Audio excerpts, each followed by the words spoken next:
Wagner Group leader Yevgeny Prigozhin just mystery over the whereabouts of Wagner Group mercenary boss Yevgeny Prigozhin. He's managed to build a vast economic empire off the spoils of war. His private army backing African dictators in exchange for hundreds of millions in gold and blood diamonds. So obviously, we haven't seen Prigozhin since that armed rebellion 12 days ago. The part of the deal that was announced was he was going to Belarus. Yevgeny Prigozhin was allowed to flee to Belarus after his failed mutiny, but according to Lukashenko, private military contractor Yevgeny Prigozhin escalating his direct challenge to the Kremlin. The man who staged a brief revolt against Russia's military last month. Yevgeny Prigozhin has one of the craziest life stories ever. He went from being imprisoned at 18 years old to becoming a billionaire, a private mercenary group leader, wanted by the FBI, and even leading a mutiny against the Russian government. This is his story. Prigozhin was born in St. Petersburg, and at the age of 18 years old, he was caught stealing, which got him sentenced to 6 months in prison. But just a year after getting released out of jail, he joined a gang.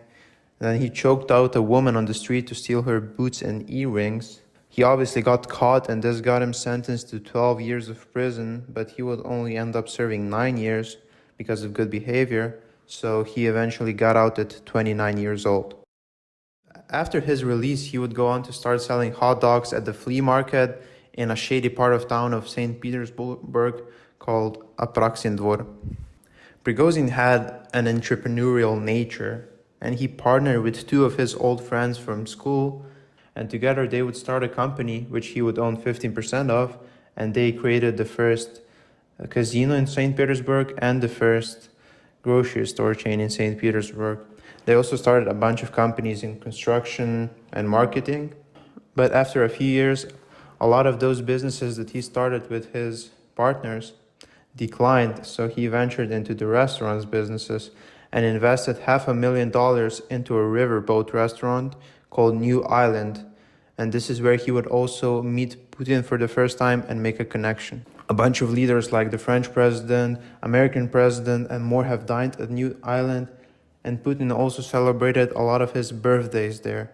After a few years of running the restaurants, Prigozhin would leave his old business partners and start his own companies like Concord Catering, which would receive hundreds of millions of dollars in government contracts to feed school children and government workers. By 2012, Prigozhin became a billionaire after receiving a contract to supply meals to the Russian military worth over $1 billion. He used a lot of the profits from those contracts to start the biggest troll farm in the world, called the IRA, the Internet Research Agency, which has been accused of allegedly meddling in American elections and made Prigozhin wanted by the FBI. At this time, Prigozhin and his family moved to St. Petersburg, where he owned a mansion. He also owned more than 4 private jets and at least 1 giant yacht. In 2014, Prigozhin founded the Wagner Group to support Russian forces in Donbass. However, most of their activities since then have been in Africa and the Middle East. Their activities involved getting blood diamonds, gold, mining for diamonds, oil fields, election meddling, extremely shady practices. Wagner is a group of mercenaries mostly comprised of prisoners. Prigozhin recruits a lot of the members using his own life in prison as a way for the prisoners to relate to him and make them want to join Wagner. After serving enough time in Wagner, which is supposed to be 6 months, these prisoners are granted freedom. In 2023, Wagner made its way to over 50,000 members. In late June, Prigozhin led a short mutiny against the Russian government.